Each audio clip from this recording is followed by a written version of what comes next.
Quelle est la nature du triangle ABC? Pour pouvoir répondre à la question, on va déterminer les longueurs AB, BC et AC, et puis on va voir s'il y a des côtés qui sont égaux. Donc déjà, pour calculer la longueur AB, c'est racine carrée, alors je vous mets une fois la formule, de xb moins xa au carré, plus yb moins ya au carré. Ce qui fait racine carrée, l'abscisse de B, c'est 3, l'abscisse de A, c'est moins 5, plus l'ordonnée de B, c'est moins 4, moins l'ordonnée de A, le tout au carré. Ce qui fait donc... Alors, je vais peut-être le calculer d'un coup. Donc, racine de 3 moins 5 au carré, plus moins 4 moins 0 au carré. Ça fait 4 racines de 5. Si on fait pareil maintenant avec AC, bon, je vais aller plus vite, je disais, la formule, je l'ai mis une fois, donc là, c'est une variation des abscisses de A et C. Abscisse de C, 2, abscisse de A, moins 5, plus ordonnée de C, 4, ordonnée de A, 0, ce qui fait donc racine de 2 moins 5 au carré,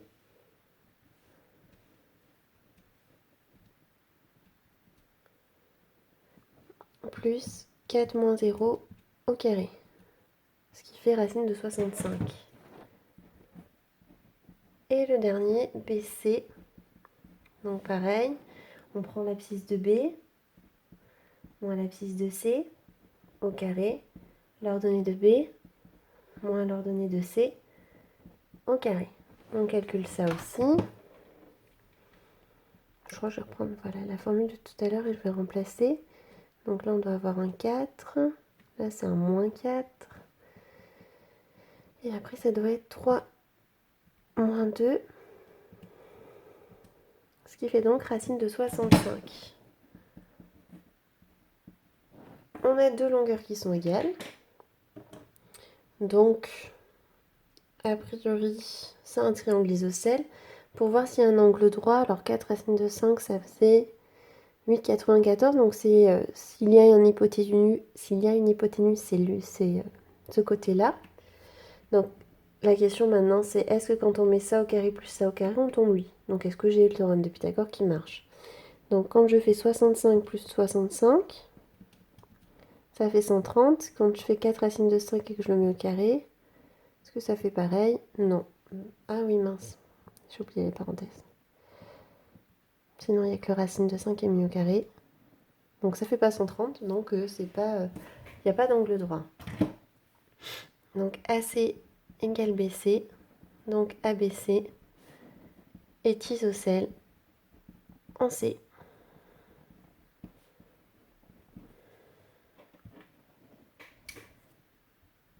Question 2. Calculer les longueurs OA et OB. Alors, quand on vous parle de OA sans précision, c'est que O est l'origine du repère, donc a pour coordonnées 0, 0. Donc, pour trouver OA, comme tout à l'heure, racine carrée de l'abscisse de A moins l'abscisse de O au carré, plus l'ordonnée de A moins l'ordonnée de O au carré. Bon, je pourrais aussi le faire facilement. Le point de coordonnées moins 5, 0 est sur l'axe des abscisses. En moins 5, donc la distance entre l'origine et A, c'est 5. Et c'est ce qu'on retrouve en faisant ce calcul. Maintenant, si on refait pareil avec OB. Donc racine carrée de abscisse de B moins 0 au carré, plus ordonnée de B moins 0 au carré.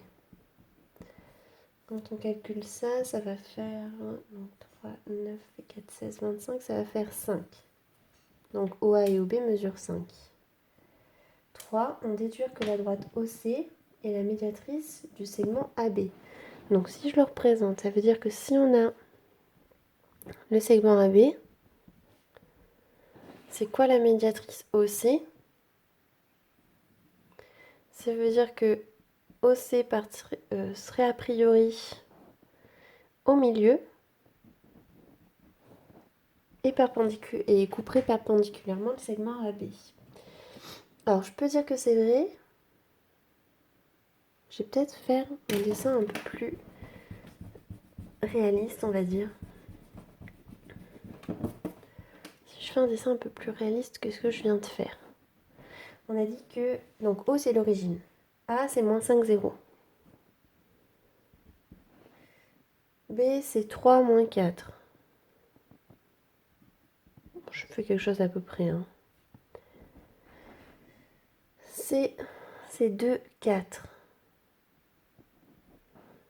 Et on vient de montrer que OA égale OB. Donc si je considère le segment AB, a priori OC couperait ce segment en deux et serait perpendiculaire. Au moins ça me permettra d'avoir une image un peu plus précise. Et je sais que OA égale OB. Donc je sais que cette longueur-là, elle est égale à celle-ci.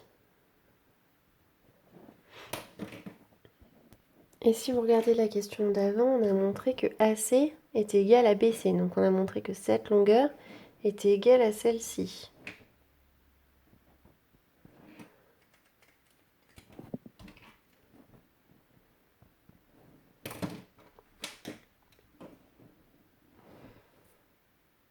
Donc on sait que OA égale OB. CA égale CB. Donc OC est la médiatrice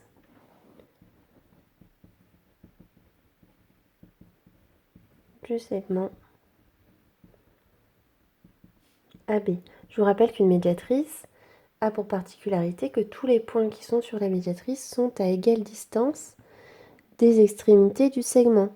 Donc là, on en a trouvé deux. Du coup, ça veut dire que tous les points qui sont sur la droite OC sont à équidistance de A et de B. Donc OC est bien la médiatrice du segment AB.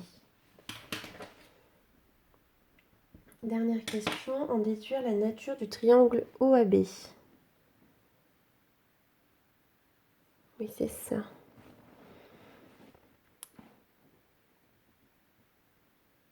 Donc, on peut déjà dire que c'est un triangle isocèle. Est-ce qu'on calcule AB pour savoir? AB c'était 4 racines de 5, donc c'est pas 5, donc c'est pas équilatéral. Et on voit bien que c'est pas un triangle rectangle. Donc OC étant... je peux même me servir de la question d'avant, je ne vais même pas aller aussi loin. OA égale OB, donc OAB est isocèle en haut.